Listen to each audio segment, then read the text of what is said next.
My name is Simon Kudryavtsev. I'm the audio director for The Division 2.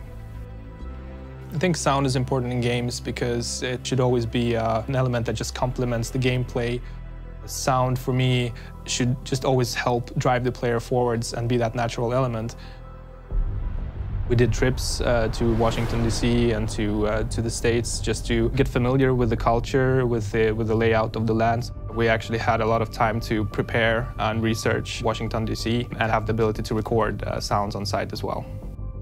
The first prototype that we did in The Division 2 was made on Slope Street, which is quite close to Georgetown. And of course we had to go there also just to make sure that we had that specific street as well. What can we derive from this, from real life, and how can we apply it to the fictive reality that we have? We were talking a lot about what do we want to do to make the dark zones differentiate from the open world. Should the dark zones sound like a war zone, something scary? And after a lot of talks, we landed on the word silence. Evoke kind of a lonely feeling or a feeling of discomfort. We actually ended up going to Chernobyl. It did have some recording opportunities that I think are not available elsewhere. What we got from there was actually, if you listen back to it, is quite eerie. There's still some wildlife there, but like there's no presence of human life. My name's Glenn Gathard. I'm the head of audio for Pinewood Studios, and I enjoy making noise.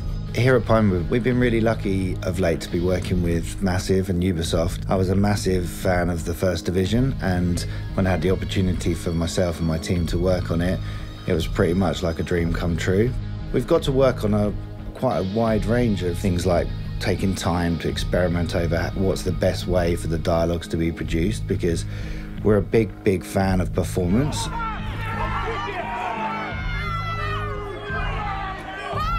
And whether that comes from Foley or whether that comes from the dialogues themselves, like we really like that kind of organic process of like allowing voice actors to be actors, allowing them to be physical. The gun shoot for The Division 2 was insane. The unique thing about the gun shoot was that we could monitor the guns live from inside a mix theatre whilst firing. And so then you're really creatively recording. It isn't just capturing. We're going that next step of finessing. Never been done before. Not that I'm aware of, anyway.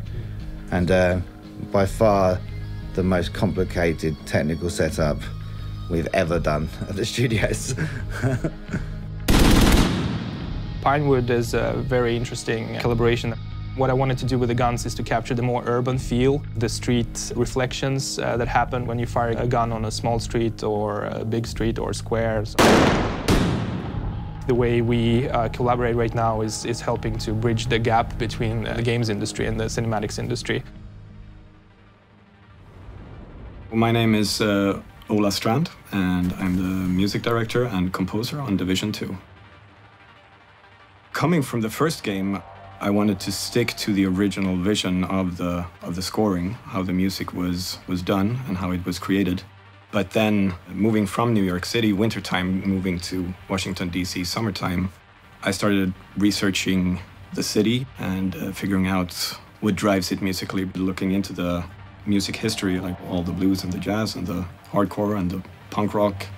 It was kind of obvious that we were going to go for a more rocky sound, like guitars, bass, and drums. That was all in my mind, at least. A couple of friends brought me to see this band, Town Portal, in Copenhagen one summer. In the middle of the concert, I was just like, wait a minute, these are the guys. I want to work with these guys. They are awesome. So we grabbed them after they played. They were interested. 3 months later, we were rehearsing the music I'd written. Any sort of collaboration is a way for you to get real-time feedback, not staying in your own bubble and just run with it. When you cross that edge of getting to know someone from not knowing them at all, and then all of a sudden creating something really big together. I think every time you create something, it's good to have something that makes it new and different to you. And Town Portal, they represented this to me. We've been talking a lot about recording and the places that we went to and the collaboration we have with Pinewood, but ultimately it doesn't really matter how much you record or how good the recordings are, because at the end of the day you still have to make it work in the engine. Obviously our world is so dynamic that the main direction that I gave to the team is to develop a soundscape that is constantly changing and it's ever evolving. How can we actually make sure that the sounds play back in a manner that's natural and that's also dynamic? There are lots of different systems at play. A system that we call bubble space. What that does is actually looks at the current width around you, and that drives the amount of wind you hear, the type of ambience you hear, the amount of reverb, and we want to have a difference in small alleys versus streets versus squares versus parks. Basically, depending on where you are, it constantly changes. I always try to push the boundaries and to ask myself how can we get it to the next level and how can we make our game sound even better and what's the hottest thing out there right now.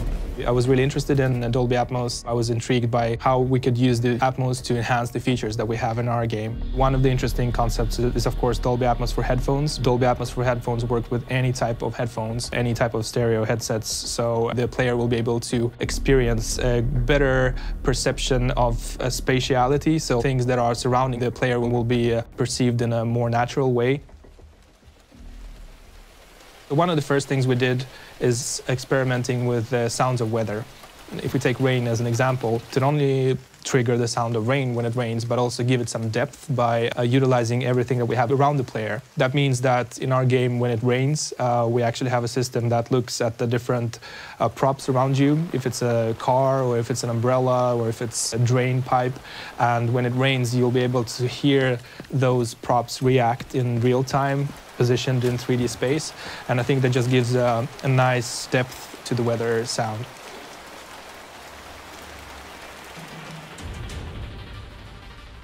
With the mix, I think it's really when it all comes together. We're taking some time to really look at what we have, look at the details of our world, of our gameplay. One of the things that I really wanted to do is to really highlight the player progression with help of sound. So I think there is a way of tying RPG into sound and how that reflects. As you run around our huge world and as your character progresses, that will be reflected in the sound. But it's not only reflected in the sound of the character. Of course, the sounds of the world will also progress. The big mentality we have with Division 2 is endgame first. When you actually reach the end game, you'll be able to play the missions again, and that time around you're going to have access to an exclusively new soundtrack that's specifically written for the end game missions. RPG elements and the end game are two things that are very core pillars of our game that I really wanted to lift with help of sound. All in all, it's been a great journey working on this game.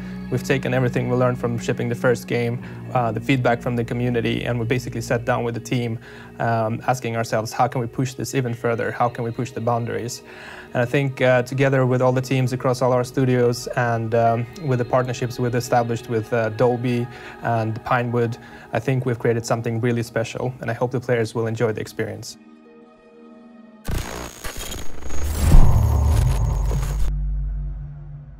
Play it on the world's most powerful console.